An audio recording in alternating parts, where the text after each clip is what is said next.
Greetings, friends and relatives. Well, here is another topic that diametrically goes opposite to what the world believes on it, is the Christian calling. Well, you remember, you are cordially invited to attend, begins an invitation to a formal dance. It is beautifully printed and goes on to describe the elegant and enjoyable evening to which you are invited. A simple dance or party invitation is easy for us to understand.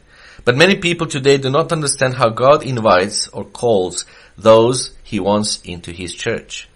They do not understand the Christian calling. That is, they do not understand whom God calls or how or why. Such a lack of understanding is saddening. For those God now makes the heirs to salvation are commanded to walk worthy of their calling, Ephesians 4:1, and to make their calling sure, 2 Peter chapter 1 verse 10. How can we do this if we don't even understand what our calling is? Yet we need to not remain in darkness about this vital and foundational subject. The Bible teaching is plain. The Bible, here is the basic Bible doctrine. When God calls a person, He invites him into His church to help the church perform its great commission of preaching the gospel to the world, Matthew 24:14, and to prepare to rule with Jesus Christ and teach God's way in the world to come, Revelation chapter 2 verse 27 and 26, and Revelation 3 verse 21. That is the main purpose for being called now. A person called at this time is also one of the relatively few to whom God is now offering the chance for salvation. God alone decides who shall be called by opening a person's mind to understand His truth. Now, of course, the usual teachings of this world are that most professing Christians feel that God is now calling everybody to salvation. Others think that God calls to salvation those who wish to be called, or those who seek to be called by deciding to give their hearts to the Lord. Still others feel God must surely call only the best society has to offer, the good people, so-called good people, who try to obey God as they see Him. A few feel that a person has not been called unless he has had some type of special religious experience, such as speaking in tongues. Certain preachers must feel that they have the power to call people, since they tell people at tent meetings to come forward and profess Christ.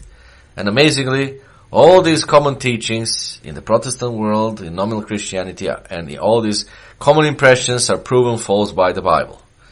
What is the Bible teaching? Well, although many people use the biblical expression and profess to have been called, in effect, it has been 2 years since I was called to the Lord, for example. Few people have ever stopped to realize and understand what they're saying. The New Testament was written in Greek, and the English is only a translation.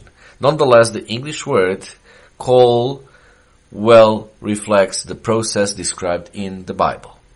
To be called is to be invited or hailed by God, much as a person might telephone a group of friends and invite them to a party. Notice the illustration in Matthew 22 verse 1 through 14. The kingdom of heaven, Christ said in a parable, is like a certain king who arranged a marriage for his son and sent out servants to call those who were invited to the wedding. These are verses 2 and verse 3. Quite plainly, then, God is calling us as a form of invitation. So God's calling is an invitation, you see. In Galatians 1 verse 6, it says it is a calling, an invitation to the grace of Christ. 1 Peter chapter 2 verse 9 says it is a calling from darkness to light. So briefly, being called means that one is invited to be a member of God's church with all the responsibilities that entails and the hope of salvation. The Greek word translated church in the New Testament is ekklesia, which literally means called out ones. Hence, when we are called, we become part of the called out ones, that is, the church. And here another important point must be stressed. The common teaching that God is calling all now, that is, that He is trying to save the world now, is utterly false. When asked by His disciples why He spoke in riddles, Christ said in Matthew 13 verse 11, because it has been given to you to know the mysteries of the kingdom of heaven, but to them it has not been given. That is, the disciples had been called to know the truth, but others had not been so called. Now, this is not to say that the others will never be called, just that they will not be called in this era or this lifetime.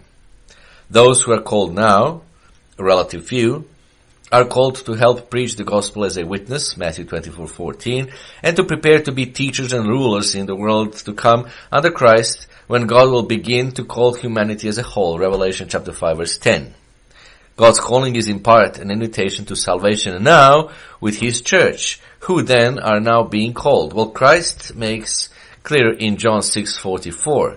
Here, surely to the astonishment of the religious teachers of this world, Christ states, "No one can come to me," that is, no one is invited or called, unless the Father who sent me draws him. So no one can be called unless God Himself decides to call him or her. Astoundingly, this means that God does not call everyone, not those who wish to be, nor those who try to be, nor those who are talked into joining churches by well-intentioned, by misguided preachers, nor just the good, so-called good among people. Rather, He calls those He decides to call for His own reasons. Notice how Paul states it in Romans 9, where he discusses this precise topic, Romans 9 verse 16. So then, it, one's calling, is not of him who wills, he who wants to be called, nor of him who runs, he who even tries in his own way, but of God who shows mercy. Paul is not saying those not now called will not be saved, only that their chance for salvation is not in this age but later. Still, we cannot help but wonder upon what God bases His decision to call or not to call a certain person. Well, God does state certain qualifications and gives some examples from which we can glean answers. The most poignant of scriptures on this question is 1 Corinthians 1, chapter 1 and verses 26 to 31, where Paul writes, "For you see your calling, brethren. God has chosen the foolish things of the world to put to shame the wise, and God has chosen the weak things of the world to put to shame the things which are mighty, and the base things, and the things which are despised, and the things which are not." Literally then, God picks those who are foolish, weak, and despised, in the eyes of the world, that is. He does so in order that those who are saved are humble and don't take the credit themselves. He does it so all can see that if God is able to save the weak now, He must surely be able to save the strong later. Now, to be sure, God looks for other qualifications as well, such as the natural abilities He wants for certain future jobs and a willing attitude. Hence, we see how Joseph and Moses and David and many others were used by God in accord with their natural abilities and will fill places in His kingdom that will utilize the same abilities. Probably one of the most important questions asked by those who consider this topic is, am I being called by God? How do I know? Well, please notice John chapter 10 verse 1 through 28. In these verses, Christ likens the true believers to sheep, with Himself as the shepherd. He says the true sheep will know their spiritual shepherd because they will hear His voice and understand His words. Especially please notice verses 3 through 6, verse 14, and verse 26, 27, and 28. The point of the analogy is this: one whom God is calling will have his mind opened to understand when he hears God's truth. One who is not being called may hear the words, but like a foreign language he does not understand, those words will not be mixed with understanding and belief. God calls then by opening one's mind to understand and believe the truth when he or she hears it. Are you being called? You are if you are understanding and believing the truth. Such is the clear meaning of many verses, such as Isaiah 6 verse 9 and 10, Acts chapter 28 verse 23 through 27, and Romans chapter 11, verses 8 through 10. Of course, once God has opened the mind of a person to understand spiritual knowledge, he must bring that person into contact with the truth so he or she may hear the call. So, yes, if you hear the voice of the shepherd speaking through these programs, indeed, and if you understand them, well, yes, you are being called. The key verses about this doctrine of Christian calling are there in the Bible for us to understand, because this topic is so fundamental and it pierces through so many commonly held wrong beliefs that it's important to highlight a few important verses we may remember or mark in our Bibles.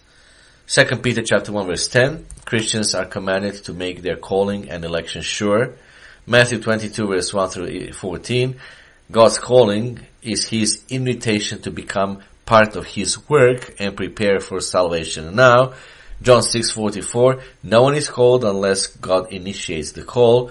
John chapter 10 verse 1 through 28, and Matthew 13 verses 10 through 17, God calls by opening our minds to understand the truth, and those not called are spiritually blinded. In conclusion, friends, yes, it can be an enjoyable thing to be invited to a social gathering or party, but it is joy unspeakable to be among the few now invited, called by God to fulfill the Great Commission and qualified for salvation and eternal life as children of God.